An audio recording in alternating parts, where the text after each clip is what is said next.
Canada के प्रधानमंत्री Justin Trudeau ने पिछले साल संसद में खड़े होकर भारत सरकार पर बेहद संगीन आरोप लगाए थे। ये आरोप खालिस्तानी आतंकी हरदीप सिंह निज्जर की हत्या से जुड़े हुए थे। ट्रूडो ने निज्जर की हत्या में भारतीय एजेंट्स के शामिल होने का आरोप लगाया था। इन आरोपों से ठीक एक साल बाद ट्रूडो ने एक बार फिर भारत सरकार आरोप लगाया, जिसके बाद दोनों देशों के बीच तनाव की स्थिति पैदा हो गई और अब बुधवार को ट्रूडो अपने ही बयान से पलटते नजर आए।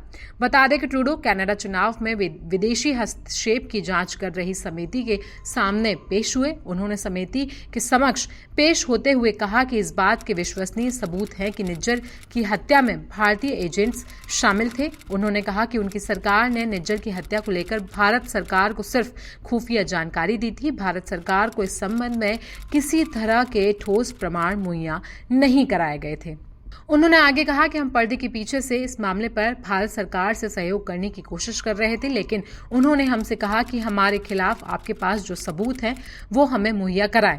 हमने कहा कि आपको अपने स्तर पर जांच करनी चाहिए, लेकिन वे सबूतों पर डटे रहे। लेकिन उस समय हमारे पास इस संबंध में सिर्फ खुफिया जानकारी थी, किसी तरह के कोई ठोस सबूत नहीं थे। इसलिए हमने कहा कि इस पर मिलकर काम करते हैं। ट्रूडो ने आगे कहा कि कनाडा में मोदी सरकार का विरोध करने वाले कैनेडियाई नागरिकों की जानकारी उच्च स्तर पर भारत सरकार को दी गई और बाद में इस जानकारी लॉरेंस बिश्नोई गैंग जैसे आपराधिक संगठनों को भी दी गई, जिससे कनाडा में हमारे नागरिकों पर हिंसा देखने को मिली। इस पूरे मामले पर आगे जानकारी देते हुए प्रधानमंत्री ट्रूडो ने कहा कि भारतीय डिप्लोमेट्स मोदी सरकार के विरोधी या उनसे असहमति जताने वाले लोगों की जानकारियां इकट्ठा कर उन्हें भारत सरकार को सौंप रहे थे। बाद में ये जानकारी लॉरेंस बिश्नोई जैसे आपराधिक गैंग तक पहुंचाई जा रही थी। रॉयल कैनेडियन माउंटेड पुलिस का मकसद इस चेन को तोड़ना था। इसी मकसद के साथ भारतीय डिप्लोमेट्स को निष्कासित किया गया था।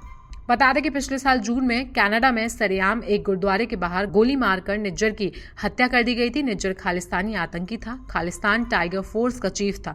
वो बीते कई सालों से कनाडा में रह रहा था और वहां से भारत के खिलाफ खालिस्तानी आतंकवाद को हवा दे रहा था। तो ट्रूडो के इस बयान पर आपकी राय क्या है, हमें कमेंट सेक्शन में जरूर बताएं। बाकी देश दुनिया की खबरों के लिए बने रहें जनसत्ता के साथ।